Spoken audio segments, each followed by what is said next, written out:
Hola, cage fighting connoisseurs. This is Kid Nate at BloodyElbow.com, trying to keep Eugene S. Robinson under control and failing again. That's Eugene S. Robinson, author of Fight, everything you ever want to know about ass kicking, but we're afraid you get your ass kicked for asking. Huh? You got it, man. What now? Is there a cookie? You want a cookie for this? I need affirmation. I'm in California, man. I'll give you a cookie that'll lay you up for a week. I bet one of those Santa Cruz cookies that'll send me off into the stratosphere. Some guy gave a friend of mine a little teeny tiny muffin like that big, and he said to my friend, "Eat half of it." And my friend was, "Half of it? Fuck you, buddy. I'm a big guy." Ate the whole thing. The wall started moving. I see. The wall started moving for you. For my friend. When your friend ate the muffin. Yeah, he almost pissed himself because he couldn't. The distance between the wall and the toilet was very confusing. It was something. Wow. Wow. Maybe that's my 7-year-old's problem. I don't know. But anyway. All right. So we are here for the Care Don't Care preview for UFC Sao Paulo, a.k.a. UFC Fight Night 77, a.k.a. UFC Belfort versus Henderson 3. The rubber match. Almost nobody won it except for an embarrassed Dan Henderson who got murked the last time he fought Vitor Belfort. Yeah. Well, and he can't even take the high ground and claim, I was TRT free and I was less TRT. No, there's nothing you could say. So, but Dan Hendo is, the guy's a fucking legacy institution. At this point now, he's going out playing golf with friends. This is his version of it, Yeah. Which is amazing because if you think about it, he has gotten to the point where he can still fight ably enough so that the bald one is watching him and not feeling sorry for him. And that's what happened with Liddell, where he was looking at him and saying, do I feel better as a result of having watched this fight? He was like, no, man, you got to stop. I think Dana stepped in a little early for Chuck because he cares about Chuck in a way that he doesn't care about Hendo. Like, correct. Hendo and Dana have never been tight. Yeah, that's right. So, and I think he pulled the plug on Chuck just a little early because I thought Chuck looked fantastic in that Rich Franklin fight up until the point he got clocked. We can all say that, I've had street fights where I was doing okay against those three cuisines out in Bay Ridge until I got my ear busted open and had to go to the emergency room. Well, lesson learned. Lesson learned. Next time. Yeah, exactly. Your Gamergate rant was awesome yesterday. I was laughing about that all day. When you called out the Gamergaters, that was yeah, fuck those guys, Seriously. Yeah, I agree.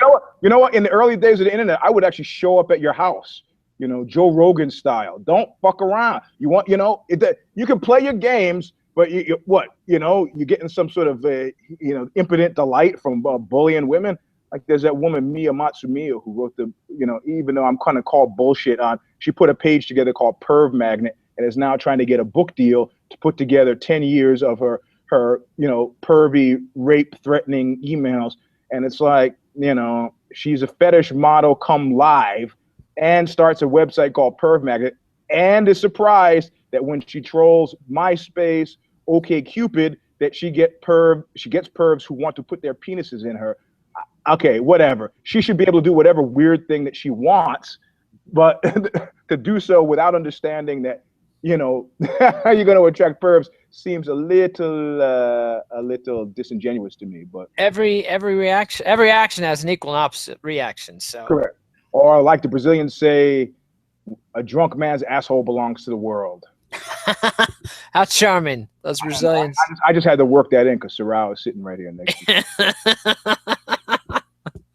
All right, so let's get right into it. We've got a large number of fights. I can't even count. There's 6 fights on the main card. That's on Fox Sports 1. 4 fights on the prelims. That's on Fox Sports 1. And 3 fights on UFC Fight Pass. This is all Saturday evening. It's coming out of Brazil, so a little bit later and a little bit longer because they really lard these up with ads. Mm-hmm. So dive right into it. First up, flyweights Bruno Rodriguez and Mateus Nicolau Pereira.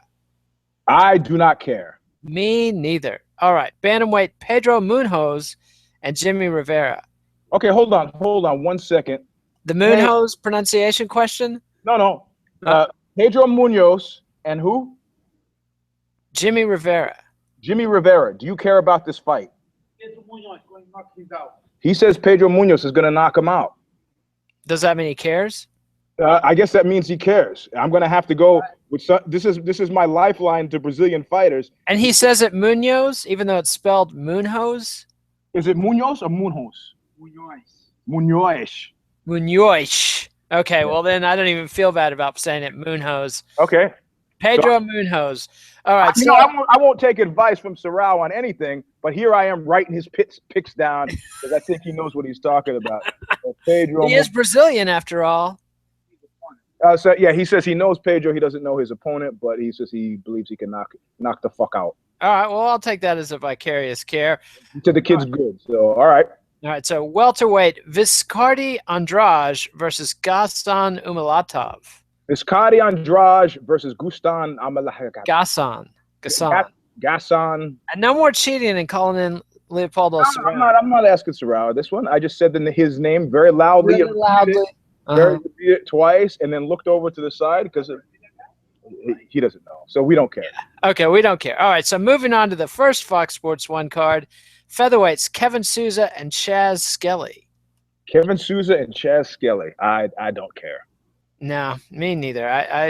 No cares. Well, I noticed some of the commenters get kind of irked. They're like, why don't you guys do better research? How come you don't know these fighters? Don't you understand that's the entire premise of the fucking show? They do not. And we forgot to give the disclaimer. The disclaimer is the Care Don't Care preview. Disclaimer to crybabies, bedwetters, and know-nothings. I added a third category, know-nothings. This disclaimer is for you three. This has nothing to do if you're a fighter with your skills or talent as a fighter. This is for the know-nothings. Yeah, but has everything to do with the marketing heft and might that the UFC has put behind you in order to up your talents. You want to move from don't care to care, fight an exciting fight, and it's possible to do so. Witness Chris Colliard Greens, Clay Colliard Greens. Clay Colliard Greens. Who's the That was another guy, but we forget. Paul Felder. Felder, yes. Yeah, hey, you see, so it is possible to be remembered. Ally Aquinta once upon a time. Oh, yeah. I got you a hat trick. So it is possible. Do not take it personally. For you know nothings, that means we're going on word association, first name blush, and that's what the Care Don't Care preview is about. And again, crybabies, bedwetters, and know nothing. Exactly. And elaborate on the premise a bit. The whole point is to not do any research so we can simulate the impression a casual fan might have who's not paying that much attention. Unfortunately, us two idiots are watching every frigging show, whether we want to or not, but we're still so addled and everything that we're able to. And I'll be especially addled because I'll be weighted down with all the gold medals that I'll be having after the IBJJF, Feel like I got a midget hanging from my necklace. Sammy, you're gonna win. You're gonna win. All right. Yes, I can. Yeah, that's a great Sammy Davis song, man. Yes, indeed. All right. I was actually referring to Sammy Maudlin from the SCTV show, and I can't remember who John Candy's William B. William B. That's right. So can I say something, Nate? Always. In all seriousness, as a comic.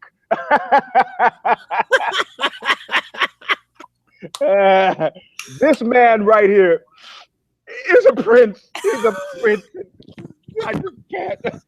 Yes, this is what you tune in for. Allusions to comedy shows there 30 years ago that almost nobody has seen, and nobody in our demo has. All right, so up next, this is going to be a care, maybe a sad care. Thiago Tavares versus Clay Guida at featherweight. Oh, man. Yeah, I care. Yeah, we care. You know what? All you guys are sitting at home, all you people sitting at home, kind of talking about, doing your MMA fantasy league stuff, and you're focused on the Rondas and the Johnny Boney Jonies and the legacy guys, like Randy Couture and Fedor and Chuck. This is where you need to go to. Now you've stepped into the red light district of MMA. The red light district where everything is sad. Roxanne, Clay Guida. Thiago Tavares. I remember once I saw him before a fight, one of the few fights I've attended live, and some fans saw him, and he was still undefeated at the point. And they said, "Who are you fighting?" And he said, "I don't even know. I always win." Like, this was right before he fought Tyson Griffin, I believe, and lost a decision. And like, the kid's never. I mean, he's been up and down ever since then. But like, You know, it's like I went to the LA Expo, if you know what that is, the LA porn show at the whatever that big pavilion is in LA, and happened to step in the elevator. You know, there's a at the hotel we were staying at, and step into the elevator to a fucked up looking Stephanie Swift, a porn star from the late '90s. Star might be a stretch, but performer. Yeah, and she was just like dirty sweats, just standing there like. And I was like, there you go, man. It's that Fred Flintstone Dino moment, if you remember, where Dino fell in love with Fifi, the French. Dino? Get the fuck out of here. What are you, crazy? I was right yesterday with a Yo, man, you're high off of the Auguste, you know, but no, it's Dino, man. It's Dino. And Dino was Dino was in love with Fifi, the French poodle dinosaur, brontosaurus, and sneaks backstage and is watching her take off the fake eyelashes, the makeup, and he's like, man, it gets tough when you have that naked lunch moment, you know, where, for those of you who are not fans of William Burroughs, where you look at what's on the end of your fork and you go, Jesus Christ, I'm eating carrion. You know, Clay Guida, man, it's not even how low the mighty has fallen. It's where it's supposed to be. When you're a mid-level fighter, that's where it is, Jack. And he could say, "What are you sad for me for? At least I'm on TV." That's right. You could be on TV eating bugs, by the way, but whatever. And both of these guys were top 10 at one point, or flirted. Tavares maybe was top 15, but anyway, he could turn around and say, "Hey, man, at least I'm not Chris Lieben." A lot of people could say that.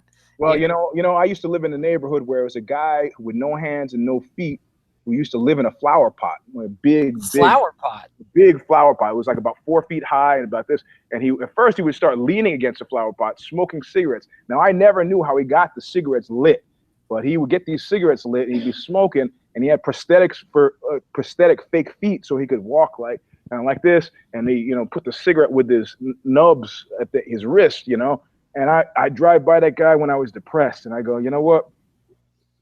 At least I'm not living in a fucking flower pot, okay? And he'd say, at least I've got a flower pot. Exactly. So, I mean, pity is unbecoming. I'm not feeling pity for these guys, but you need to take a real good, he might have some guy with no stumps, right, and no flower pot that he looks down and he's like, "Fuck you, Stubby. I've got a flower pot. I'm smoking." There's no pity for this guy, but I just want you to take a real good look at you. Take a real good look at your face. Working in the knuckle up tagline. All right, so we care about Clay Guida to Thiago Tavares. Do you have a pick? Doesn't matter. Come on. I'm sorry. I don't want to be Captain Bring Down on this one. All right. Yes, you do. No, I really don't. I'm gonna pick Tavares. Sorry. Okay. Wow. I got to go with Clay. I can't have you. I don't want nobody, baby. Tavares, big hit, late 70s. Before my time. Yeah. All right. Lightweight, Jan Cabral versus Johnny Case. I don't care. Yeah, I almost care about Cabral, but he's not. That's what I was gonna say, but they are not enough. All right, now we've got one. I know you'll care. Maybe a hate care, but lightweight Gleason Tebow versus Abel Trujillo. Yep. Convicted domestic. I think Abel Trujillo has aggressively underperformed, and I've expected things from him that, it reminds me of a certain classification of fighter that I see here a lot, like, got hard Scrabble background guys, but who don't, whose heads are their worst enemies. They got the skill set, and as long as the tides are going their way, that's fine. But as soon as there's a little cross current, these guys, like Charday says, touch them and they fold. How many late 70s, early 80s R&B references are you going to make? Charday was not late 70s, my friend. She was mid 80s. And is she really even R&B? Or is she smooth?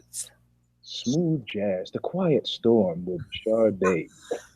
Quiet Storm isn't smooth jazz. That's Smokey Robinson. I know. I don't know. I like Charday, the coked up British singer, former model. She's all right by me. Yeah, so I like Charday too. So I'm gonna pick T-Bow, man. Yeah, I think T-Bow's a great big rock that just sits there and people crash their boats on this rocky shores. Yeah, especially in Brazil and Sao Paulo. No. That guy, Yeah. Although that guy's not about going home fucking with the shame of a country hanging on his head. no, but I will be rooting for Trujillo, and if he does win, it will be violent. Yeah, Abel Trujillo, but it means that he's got to jump on T-Bow from the beginning, and I don't expect that that's going to happen. Probably not. But if T-Bow wins, you know it's going to be a lingering, slow, painful decision. Correct. Death by decision. So he'll be laying on his problems for 20 minutes, homie. Yeah. All right. Now we're to the main card. 6 glorious fights on Fox Sports 1. There's going to be a lot of commercials on Saturday night. I can tell you that now. Light heavyweight, Fabio Maldonado versus Corey Anderson. Yeah, I care. Of course. Fabio brings it. The rib roasters. Yeah, but he's like a they shoot horses kind of fighter, man. I love watching Fabio Maldonado fight, but I feel the same way as when I used to watch Chris Lieben fight. You know, anytime Joe Rogan or Mike Goldberg says more than one time, man, that guy can take a shot. I'd be like, oh, man. Yeah. You know, have you ever showing a lot of heart here today? Yeah. Oh, that's another tip off, man. I don't know if you've ever gotten a concussion. I've gotten 2. And it's 2 is all. Like when I was a kid, we used to like get cracked on the football field. In my days, we get concussions for fun every lunchtime. I need another concussion, guys. Bang. Yeah, okay. No, I mean, people weren't as worried, you know. Yeah, I only got 2, and it was really fucked up. It's why I quit rugby. I was like, rugby. You know, yeah. I figured out that I liked fighting in rugby more than I liked running. So, you know, inevitably I'd be squaring off with some guy downfield and the rest of my team would be following the ball and they'd be looking back like, what the fuck are you doing down there? Did you ever try hockey? No, I never did. Even though I'm an East Coast guy, my neighborhood wasn't a hockey neighborhood. Stickball, football, not hockey. So you actually played stickball? Like, yeah. And Skelly, stickball, Skelly. I mean, we had roller skates too, but we did roller derby. We didn't mix up with the sticks and the ball. I see. Yeah, fair enough. So are you going to pick Maldonado versus Anderson? Yeah, I'm going to pick Maldonado. Yeah, I got to pick him too. Corey has disappointed me in ways that just enough. Not a gift, but sniffing around the edges. Yes, indeed. If we cared enough to make him a gift, then you know. But you're not even investing any trust in him. All right, so and we're in Brazil, and you know that usually the in-country shit that I say works against the fighter. It only works against the fighter early on the card because you don't want to be the one to start the cavalcade. So if Brazilian fighters start off with a winning thing, you know, then that's who? Oh, Maldonado just came from knee surgery. Oh, wait a minute. Don't blink. Come on. What's he need knees for? It's not like he's dependent on his double leg takedowns. Well, but what about? We're talking about Corey though. Well, it's true. No. Maldonado had the surgery against Corey, who will take him down. Yeah, it's true. Okay, I'm gonna back out of that. You're backing out. Oh, I'm backing out. I got some information. I got an inside line. Fuck that. Under normal circumstances, I pick Maldonado. He's got to knock him out before he gets taken down, and we know the chances of that are not high. No, and he doesn't have knockout power anyway. He needs to sustain a long beating. All right, so that's concerning about Maldonado. All right, lightweight, Gilbert Burns versus Rashid Magomedov. Yep, I care. Me too. I like this Russian invasion thing. Who are you going to pick? I'm going to pick Magomedov. Yeah, me too. I got Burns has got some hype, I think, but you know we'll find out Saturday. All right, lightweight. Somebody asked me as well. They asked me what the hell is going on with Khabib. You're close to AKA, you know, and I'll tell you very directly, straight out. Historically speaking, lightweights at AKA have had a hard time because those guys go hard, they go heavy every fucking day, and they mix it up with each other. And it's like, you know, if you are Khabib and you're going hard and heavy with Cain Velasquez, it's not going to work out well for you. Yeah, I always had an image in my head when Josh Thompson would show up with crushed ankles and things like that. Exactly. Of the little runt piglet getting rolled by the sow. And like, okay, you know, Josh is rolling with Trevor Prangley. How does that make sense? You know? It's a dumb idea. Yeah. I mean, Prangley's slow is probably what he was thinking. You know, I'm sure Josh had his moments in the sparring with the bigger, slower guys, but bad idea. All right, moving on. So we're both picking Magomedov. All right, lightweights, Peter Hallman versus Alex Oliveira.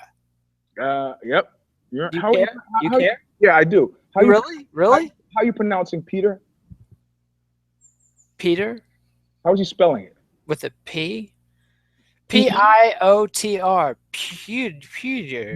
mean Piotr? Say it. Piotr. Say it again. Piotr. Piot. Piotr. That's worse than moon hose. And Eugene is back on the board after his stumble yesterday. I see. That Stanford grad cannot forget getting humbled by a state university. All right. So Piotr Hallman against who again? Alex Oliveira, Oh, yeah. aka some Brazilian guy. No, I know Oliveira, but I'm gonna have to pick Hallman. You're going with Hallman, huh? In front of the Brazilian crowd. Yeah. I'll make it interesting. I'll pick Oliveira there. Okay. I'm not sure I care though. Do you care? Yeah, I care. Because you can say. Yeah, no, I mean I've been following. I got the home team. I've been following.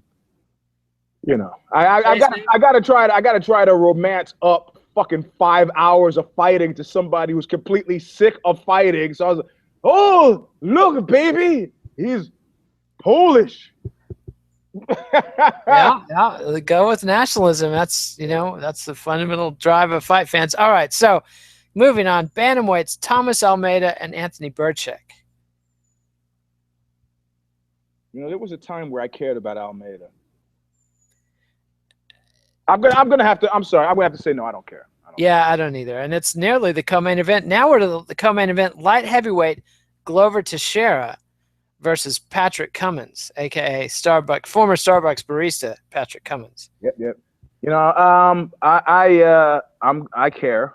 This is like an Island of Lost Toys bout. Yeah. Is this a lost battalion fight? You know what? No, the thing about Glover Teixeira is that let's keep something in mind here. He got fucked up with the immigration thing, and that took a big chunk out of his fight life, at least stateside. He came in as a Liddell favorite, with a lot of hype. If you listen to the hyperbole that Rogan was spitting about him, this is a guy that you wanted to see, that you needed to see, and he is challenged for the belt. So, they made up for lost time in any way that they could have made lost time. He didn't have to start at the bottom of the stepping stool fighting on the big show. As far as I'm concerned, Glover Teixeira should feel okay about being Glover Teixeira. This is not a sad fight for me at all, No. And it's a decent fight. It's the most he could expect at this point in his career, and I'm firm in the belief that he could stop a Cummins, who I still think is probably a fairly unidimensional fighter, and I'm going to enjoy it too, because it's like I've sort of had it with wrestlers who don't widen their education base. I'm just, it's hard to learn a whole new skill set when you've got one. Tell it to Ronda. Tell it to Ronda. Yeah, indeed. I think this is more fun because Teixeira, for all his reputation as a striker, is really more of a top control guy. Yep. And he could put Cummins on his back, in which case it's a bad time for Cummins. But he could also end up losing a wrestling bout with Cummins and end up on his back, in which case it'll be kind of the fight you expect. So there's some intrigue here. But then you're looking at Glover's underused Brazilian Jiu-Jitsu, which is not freaking bad, not bad at all, And I've come to the conclusion, even a guy who's like, you say a guy like Vanderlei Silva, he's not really known for his Brazilian Jiu-Jitsu. But how guys in Brazil train, it was a major wake-up call to me, who was feeling like a badass because I'm training 5 days a week. Guys in Brazil, like 5 days a week, I see you're not really committed to this whole thing. It's like a breakfast, lunch. It's like Milky Way, breakfast, lunch, and dinner over there, But you ever get the feeling Teixeira trains that much off his back? Yeah, you know what? If he doesn't by Brazilian standards, which means probably 55% more than people who don't do the same thing here, if you know what I mean. Yeah, but I just remember him losing to Phil Davis and John Jones back to back. The Jones thing was a little different because Jones just fucked him up on the feet with lots of eye poking and some vicious elbows and wrenched his shoulder out of his socket with that standing lock. But Phil Davis wrestled him up, and Teixeira was good at getting up and some sweeps, but he also spent way too much time on his back and on his ass. Did you ever see that movie Suspect Zero? No. And there's a great line in that. It was Ben Kingsley about a serial killer who kills serial killers. It's kind of like the plot of what was that show on Showtime for so many years? Dexter. Yeah, Dexter. The Suspect Zero came first, and they mixed in some MK Ultra stuff, which is pretty fucking cool. That was when the CIA was dosing people with acid, basically for kicks. Yeah, Alan Dulles put his own son in the program just to see what would happen. You know? What a charming fellow that Alan Dulles. But no, there's a recurring line in that movie. Have you ever seen a 60-foot shark? You know. And of course, if you watch the movie, significance of that spoiler alert, that the 60-foot shark is a long haul trucker who's driving around the country, picking up and murdering people. But in this instance, I think that 60-foot shark is Johnny Boney Joni, and he's just out there, like they said about Colonel Kurtz, operating beyond any reasonable boundaries. Now that he's got this DC focus, I said it yesterday on if I did it, said it on Knuckle Up. I personally am terrified. Some guy. Because you think John Boney Joni is coming after you? No, I don't think that. I heard he was part of Gamergate. I heard he was on Gamergate. Yeah, he's welcome. I mean, big guys get shot too. Yeah, So yes, I just did threaten the light heavyweight champ with lead-based death, but I'm excited about this. I had the Texas Attorney General walk in front of my car today illegally. He was jaywalking. This is a guy who's under criminal indictment for some bullshit, and I had to satisfy myself with swerving out of his way and honking and yelling obscenities out the window. And what was his response? Yeah. That was what he did. I got problems, buddy. If my 2-year-old hadn't been in the car, though, I don't know if I would have been so quick to swerve out of the way. But I didn't want to traumatize her. And also, she's at that age where she might be able to testify against me. No, she's family. You can't. Isn't there some rule? It's wives, but not family. Kids can. Yeah. In the Stalinist state, children are not only allowed but encouraged to testify against their parents. Especially when you put it in reverse and back up over him. I think there's something in the road. Bump to bump. I was a kid. My mother would swerve around people and she would say, "God damn it!" And she had to stop, because at one point, like little 2-year-old Eugene, so the car would suddenly jerk and she'd hear from the back seat, "God damn it!" And she goes, "Okay, I don't want my son to pick up bad habits." And so I never cursed around my kids, but I'm still fundamentally a New York driver, so I would funnel my anger and aggression into well-worded but completely insane statements. Like some guy would cut me off, and I'd be driving. I'd go like, "I would like to pull up next to you and put a bullet through your ear right now." And my kids would be in the backseat. "Dad," I go, "Oh, okay. At least I didn't curse." Good parenting. That's role model right here. Role model, not just MMA Journalist of the Year, but parental role model. I mean, well, in a way, I was teaching my kids how to handle anger. Yes. A violent death fantasy. A fantasy is an excellent outlet. I've solved many a problem just by gaming out how I would solve the problem of the other person without feeling compelled. If my plan was ingenious enough, I don't really feel like the need to execute it, Back when I used to be really crazy, I found myself back then. I actually found myself. This is in your early 50s? I found myself climbing through this guy's window at found yourself. Climbing through. I had to talk to him, and it was very urgent that I talk to him right away. I see. And so I had to go to his house and climb through his window at 5. And the only thing that saved him from a terrible beating was that for some reason, not only had his girlfriend stayed over that night, but his sister. And I was like, I climbed through the window. They're like, "Oh my God." And they all sit up and he goes, "Eugene?" And I was like, "Hey. Oh, hi." And then I "See you later." That's off into the fucking night. We never spoke about it again. It was like you climbed back out and down. Or Yeah, you walked out? literally, I was like, I had kipped up over the window, and I had like one leg on the windowsill, and they all sat up, you know, and I just fucking left, you know. I see. And Did this fellow owe you money, or was this an honor based? it was honor based.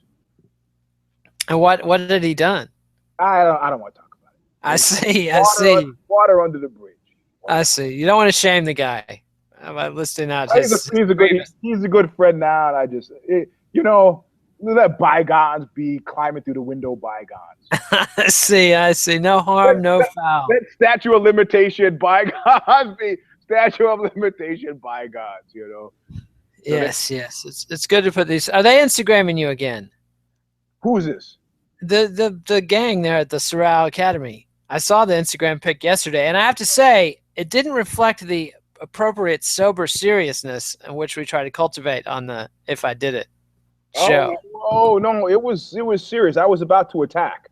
You know? I see. Okay, about to leap from behind the keyboard. Hanging out with me is like hanging out in the primate cage. I see. Feces could be slung at any moment. Do not hold the stare too long.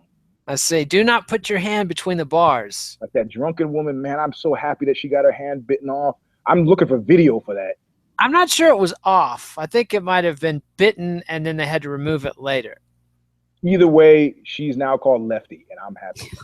Yeah, it's a dumb thing to do. But it was a three-legged tiger that's known for its friendliness, but still. Really? Tiger. Yeah. The zookeeper tiger, he's got friends now. Hey, guess what? I got 3 legs, and you got... Yeah. Bad idea. So let's see. I can't quite bring myself to pick Cummins against Teixeira, but you're picking Teixeira. I'm picking Teixeira.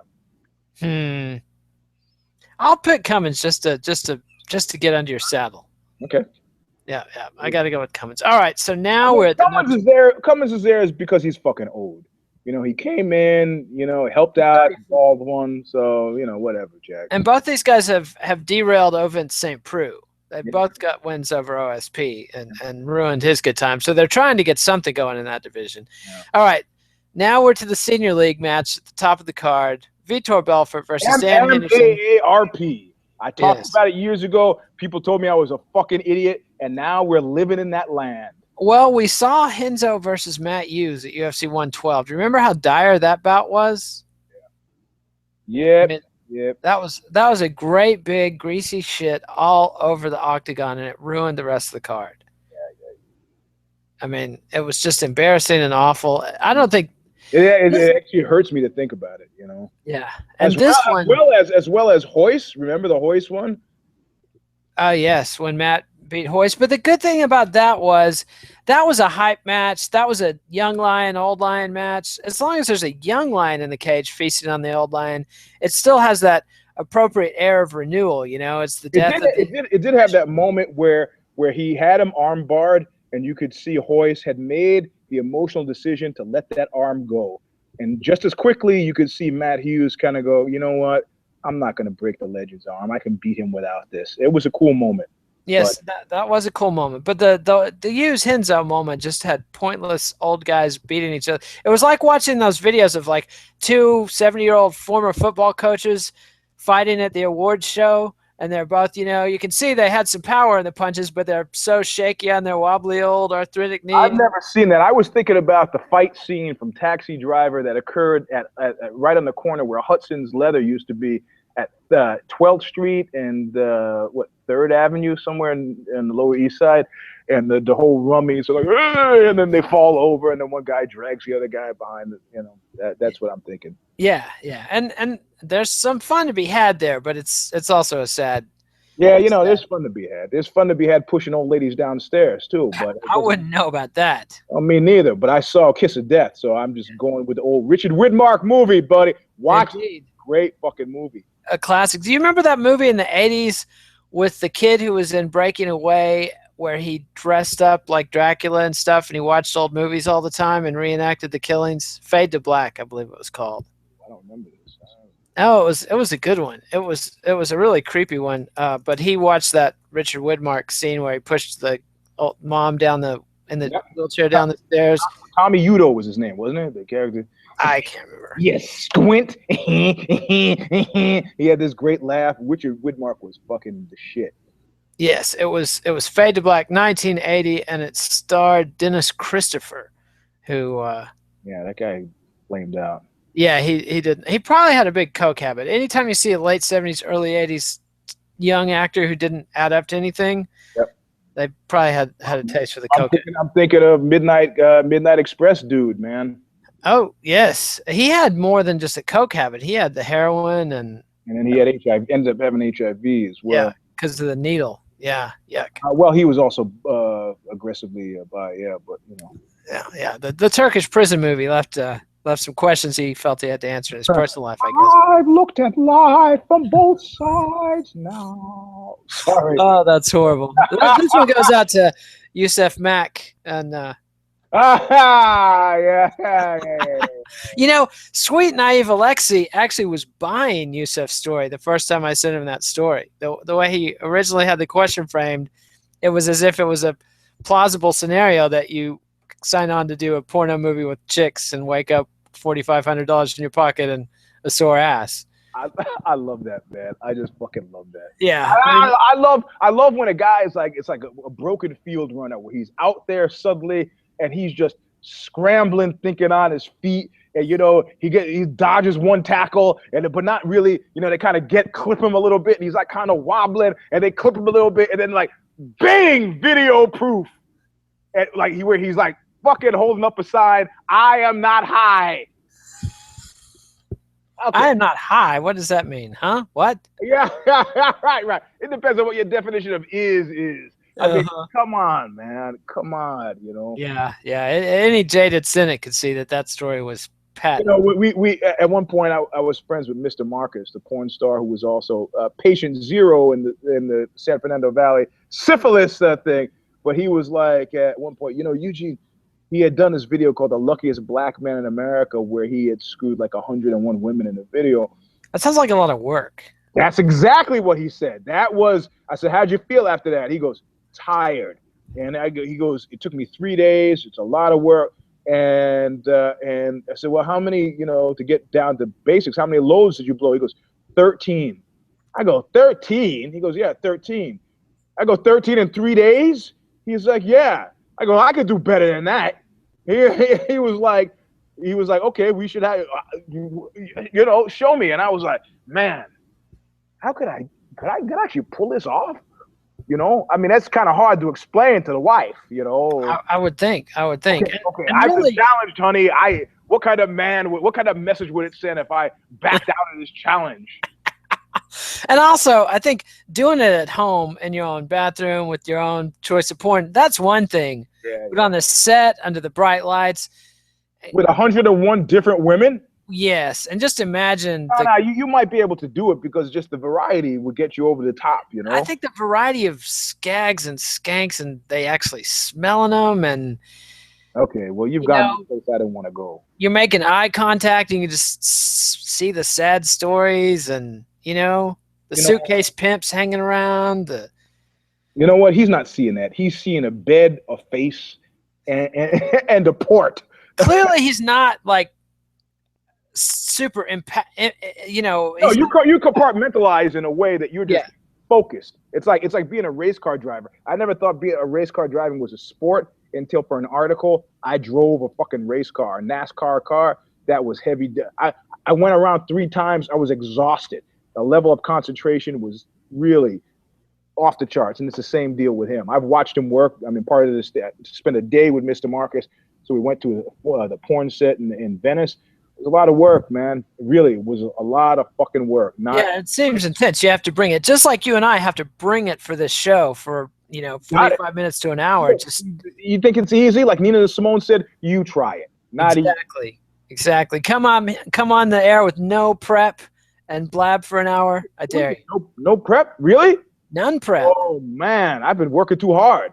You've been prepping for this show? The whole premise of the show is that we don't do prep. You remember we talked about this for minutes at the beginning of the show. Well, I do the opposite. Mostly, because, Yeah. All right, but back to the fight. Belfort and Henderson First fight back in 2006 or 7, Dan basically held him down, got the decision. Vitor failed a drug test. The first time he failed a drug test and started his road of infamy, although he was already notorious as a user for his various weight ballooning. Second fight a couple years ago, Vitor smashes him in seconds. This was when Vitor was way jacked on the TRT, and Dan probably was using too. He was a known TRT user. Now Dan Henderson gets a win over Tim Boach in a pretty ugly fight, and now he's back in against a T-less Vitor Belfort. So, well,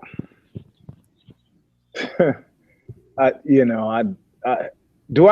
do I always have to be the first one here to T-less? T-less without the testosterone. That's what we mean by think T-less. So, huh? Well, you know what, man? They give you a range. They give you a testing range, and if you can bring that, it's like landing a fighter jet on a aircraft carrier. If you can bring it in on that fucking, and why not? Why not? It doesn't take too much to be in range. Vitor struggled with that when he had permission to use the stuff. Yeah, but if you're going with an off, it depends on your doctor.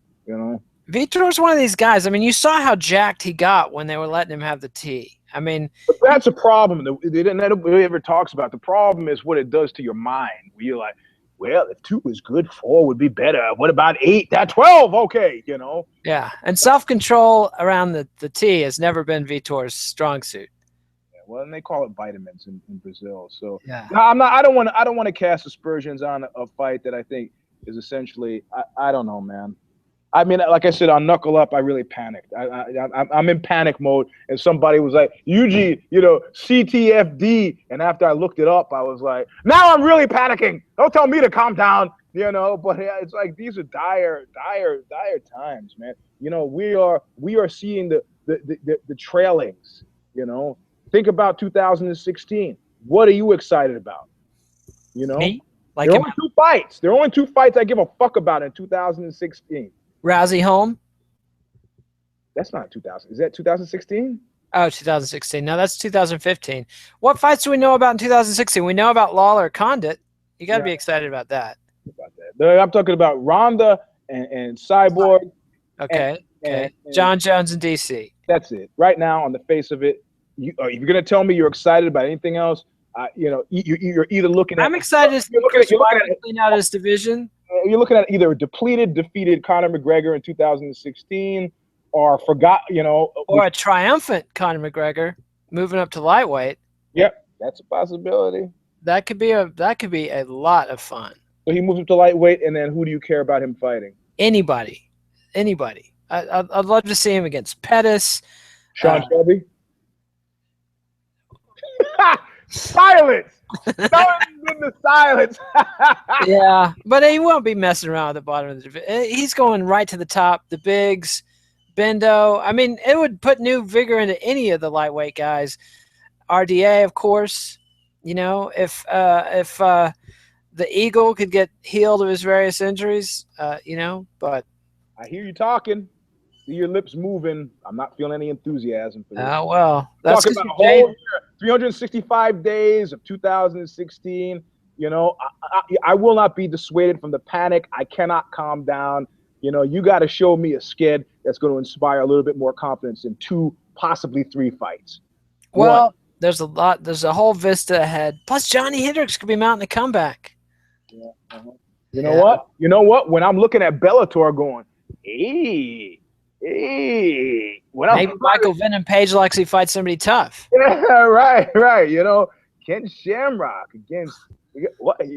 Come on, man. They're gonna Kimbo Slice against random oldsters they dragged out of a nursing home. Yeah. Wouldn't that be fun to see Kimbo go through a nursing home and just let all the old men line up? You can even pick a veteran's home or an old football player's home. So it's relatively fair, Jim Brown out there, Yeah, get Jim Brown out there. Well, I'm glad for Norris that Kimbo is still eating. That's what I'm glad. I'm not too worried about Kimbo. It seems like Icy Mike's taking good care of him. Yeah, but, who? The Sublime Directory porn guy that Kimbo used to be a bodyguard for. Remember? How could you forget in the VIP? That's right. Legendary work. Related to Roddy Ferguson. They're cousins. Yeah, the cousins. Phenomenal fighter, Roddy Ferguson. The judoka, Olympic judoka, and PhD. And Yeah. although he's associated with Lloyd Irvin occasionally. I mean, he was a phenomenal guy. He has not had the good shakes in MMA, but it came to it kind of late that I expected. But he's still a force to be reckoned with. Had to sleep in his car at some point during his getting the PhD. Hey, we've all been there. Even the Nelson brothers, before they became hair metal gods, Nelson slept in their car. Yeah, so. It's tough sleeping in your dad's Mercedes and it is tough. You know, that must be kind of cold when you have to get up and go into the house to use the marble toilet. Very chilly. Walk a mile in their moccasins, Eugene. Walk a mile in their moccasins. All right, so hold on. We care about the title fight. We care. It's not a title fight, but the headlining fight. We care. The headlining fight. I'm picking Vitor though. That Dan, I think, is even more diminished than Vitor is. Okay, I'm telling you. I'd love to see Dan paste him.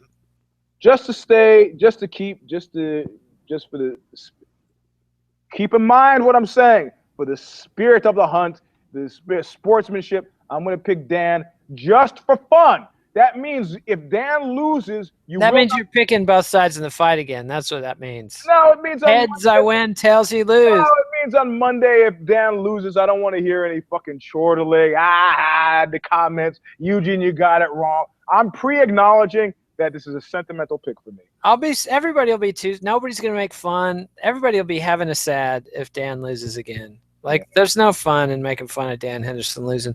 We'll just be replaying that UFC 100 gif of him pasting Michael Bisping over and over for the good times. I love that. Even though I hated Bisping for a long time for kneeing Rivera in the face and then spitting on his trainers. And then robbing Matt Hamill, the threesome loving deaf guy. But I've given Bisping a new lease on life, and I'm feeling okay. I too have forgiven Bisping. It's that visible disfigured eye thing that makes me feel sorry for him. Yeah, right. Yeah. Although the Texas Attorney General has one of those, and I don't feel sorry for him at all. Is this the guy who was in front of your car today? This was Ken Paxton. Yes. So what happened in Houston last night, man? What's happened? You want to know what happened in Houston? They mounted this campaign. There was an equal rights for homosexuals ballot on the bond on the ballot, whatever. This is a bill that almost every major city in the U.S. has. It's illegal to discriminate in the workplace or in property against people because of their sexual orientation. Should be a fine thing. However, the opposition mounted this completely shameless, unrelated to reality, campaign talking about how if this passes, it's gonna be legal for men to put on dresses and go in the little girls' room. That was the entire campaign. It swept through social media. People were terrified and outraged. The bill had nothing whatsoever to do with restrooms. Yep. And it's already legal for people to go into whatever restroom. It's illegal to go in there and molest people, but if you can go into the ladies' room when nobody's looking and there's a line for the men's room or whatever, that's fine. If there's a line for the ladies' room, nobody's in the men's room, women can go in there and pee. That's legal. Yep. Really? But, yeah, that's totally legal. It's only illegal if somebody complains. Okay. So I tell you that time I got trapped in the ladies' room. I'm sure it was a close escape. It's like the R. Kelly song, "Trapped in the Closet." This woman said, she goes, "I really want to have sex now." I was like, "Great." She goes, "Too bad we don't have a place." She goes, she shoves me in the ladies' room, shoves me in the stall. We have sex in the stall. All of a sudden, the ladies' room is full. I'm like, okay, cool. We'll wait for it to empty. Then there are people knocking on the door, right? They're knocking on the door, trying to get in. And she goes, "Oh, well," and fucking bails, right? Just ditched you there. Ditched me there. So I'm stuck in the fucking, I don't know what to do. There's knocking. Chivalry is dead. Maybe it's fucking dead. And so I go, I just got to take. So I just fucking clean up. You just had to fuck your way out, huh? Yes, that's where it went. I see. That's why you knew, Mr. Marcus. That's why you knew you could call Mr. Marcus on his bluff. No, I lived it. I walk out, and actually, she hasn't left the bathroom. she's there in the mirror doing her makeup or something. So I just gotta go, excuse me, and get out. And all the women in the restroom, apparently, according to her, look at her like, and they look at her and go, fun? Like, you know, in other words, was this consensual or? And she goes, very. And I was like, phew. After that, my rest of the time in this restaurant, all the women are like looking at me over their tables, like whispering to their friends, like, yeah, referral. The word of mouth thing is essential. Like women say they don't like guys like that, but if you're getting good, if you're getting in, you're getting in, and like. Yeah, women can't figure out, because it's obvious for men which women are attractive, but women are always trying to guess which men are attractive, because they know good-looking guys sometimes not that great. But you know, when they see the short bald guy with the statuesque beauty, they're like, what's the secret? That's right. Well, that's the thing. If there's a line in front of that restaurant and no line in front of that restaurant, you stand on line. Exactly. You know. Exactly. All right. So we've covered our materials. Might as well get in, get out while the getting is good. So give us a thumbs up on YouTube. Oh, wait a second. You're not getting out of this. You got a Nazi reference? No. You just did. So we're taking care of on that card. You didn't make a pick in the main fight. I did make a pick. I picked Vitor. I picked Vitor 10 minutes ago. Come on. I wasn't paying attention. I was looking. I know you were probably looking at porn over there. But you say it like I'm not in it. I'm only looking at the porn that I'm in. I see. And sometimes you see Mr. Marcus's face, and then the body looks a little different. Might be Eugene. Right. Well, those torso tattoos give you away every time. Did he say, Gene, I'm feeling my back. It's hurting. Can you step in for me? Just tag in. It's part of my rock and roll fantasy. Yeah, right. So it's like, apparently me and Mr. Marcus are the only people who can call you Gene, right? Is that? No, my mom. But you know, I did take note of that, and the first thing I put you on my retail list. I see. I said I will get you back for that. Vengeance will be had. Well, like Howard Unruh, who I mentioned, Knuckle Up, the bow-tied mask murder, 1949. Also, he just came out with right before he died in 2009. He actually released a statement, and for the first time, it was revealed that he was gay.